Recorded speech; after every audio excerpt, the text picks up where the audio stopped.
জনাব তারেক রহমানকে এর জায়গাটা থেকে এইচএসসি পাস প্রধানমন্ত্রী বলছেন, ইটস ফাইন, আমার কাছে কোনো অসুবিধা নাই যে এইচএসসি পাস, আপনি তার এইচএসসি পাস মনে করছেন, আপনি এইচএসসি পাসে বলছেন, কিন্তু পাস দিয়ে কি আপনি একটা লোকের বিবেচনা করেন? মানে ধরেন আপনি মাস্টার্স পাস, সেই জন্য আপনি এইচএসসি পাস লোকের থেকে একটু ভালো, বেটার না। আমি এটা দিয়ে জাজমেন্ট করতে চাই না। জাজমেন্টটা তখন আসে একজন আপনার ব্রাজিলের যে প্রেসিডেন্ট যিনি ছিলেন শ্রমিকদের থেকে, যিনি এসেছেন প্রেসিডেন্ট লুলা মেবি, তো উনি কিন্তু শ্রমিকদের থেকে এসে প্রেসিডেন্ট হয়েছেন। অথবা পৃথিবীতে অনেকজন আছে তারা পৃথিবীকে নেতৃত্ব দিয়েছেন। নেতৃত্বের জায়গাটা যখন আপনি পৃথিবীর এজেন্সটা বুঝতে পারবেন মানুষ কি চাচ্ছে। দেখুন আপনার এটা আমি যখন বলেছিলাম বাচ্চারা হাঁটু পরিমাণ পানি, কারো গলা পরিমাণ পানি, ওই অবস্থায় তারা হলো পরীক্ষার হলে যাচ্ছে। আপনি চিন্তা করেন আপনি ওই সময় এইচএসসি পরীক্ষার্থী এবং আপনি সকালবেলা দেখলেন যে হলো বাসার সামনে হলো গলা পরিমাণ পানি। তখন আপনি একটা আবেদন জানাইলেন যে ঠিক আছে আজকের পরীক্ষাটা যদি বাতিল করা হয়, যেহেতু আপনি নগর ব্যবস্থাপনা করতে পারছেন না অথবা আপনার আগের সরকার করতে পারে নাই, কিন্তু পরিস্থিতিটা তো বিরাজ করছে তখন আপনি তাকে বললেন আজকে পরীক্ষাটা না নিয়ে তাহলে আপনি কালকে নেন।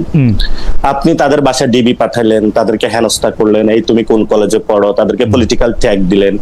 এবং যে এই পরীক্ষার ব্যবস্থা, সেখানে আমি বলেছিলাম বাংলাদেশের যারা শিক্ষার্থী তাদেরকে একটা টেস্টিং প্রক্রিয়ায় নেওয়া হয়। আফ্রিকান অঞ্চলে যেমন এই ওষুধটা ভালো নাকি খারাপ ইঁদুরকে দিয়ে টেস্ট করা হয়, তারপরে মানুষকে খাওয়ানো হয়।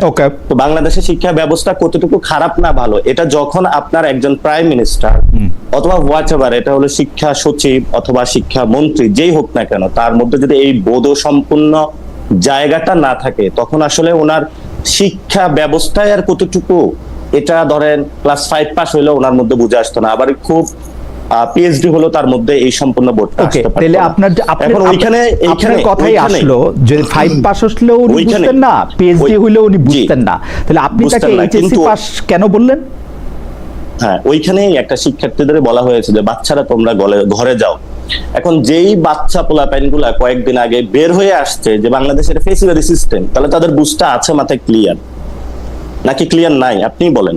না না, আমি আপনার কথা বুঝতে পারতেছি না। মানে আপনি বলতেছেন যে এটার সাথে তো সার্টিফিকেটের কোনো সম্পর্ক নাই। নাসিরউদ্দিন পাটোয়ারি পিএইচডি পাইছে, হ্যাঁ, সার্টিফিকেটের সম্পর্কটা কি? সার্টিফিকেটের সম্পর্কটা কেন আসতেছে সেটাই ব্যাখ্যা করতেছি আমি।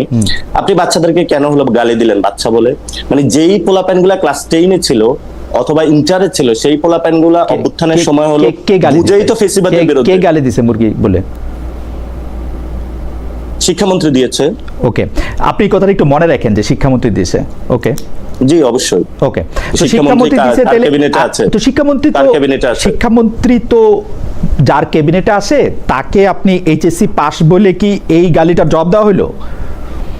না, এই গালি তো মানে শিক্ষার্থীদেরকে যখন কথাটা বলা, আমি কিন্তু ওনাকে গালি দিতে যাই নাই। যে হলো এইচএসসি পাস, ওনার যদি বোধসম্পন্ন থাকতো তাহলে উনি ওই বিষয়টা হলো রিয়ালাইজ। না না, এটা শুধু পাশের কি সম্পর্ক? এটা শুধু পাশের কি সম্পর্ক?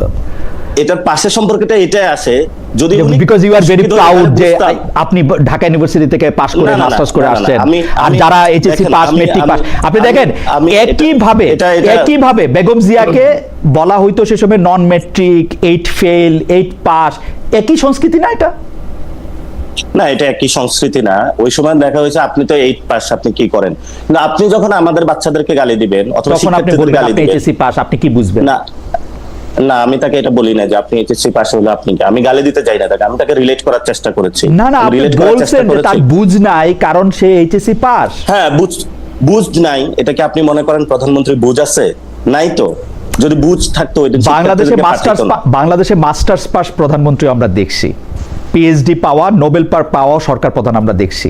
বুঝ নিয়ে সবার বুঝ নিয়ে প্রশ্ন করা যায়, সাথে পাশের কোনো সম্পর্ক নাই। পাস করার নিয়ে তাকে দেখছিলেন, পিএইচডি পাস করার পর রাষ্ট্র ডক্টর মোহাম্মদ ইউনূসকে দেখছি। ডক্টর ইউনূস তো ওই সময় শিক্ষার গুরুত্ব দিয়েছিল, অনেক কিছু। না না, আমি শিক্ষার গুরুত্বের কথা বলতেছি না, কিন্তু আমি শিক্ষার গুরুত্বের কথা বলতেছি না, আমি বলছি পাস ছাড়াও অনেক প্রশ্ন করা যায়। আপনি নিজেও অনেক প্রশ্ন করতে পারবেন ডক্টর মোহাম্মদ ইউনূসকে নিয়ে। জি।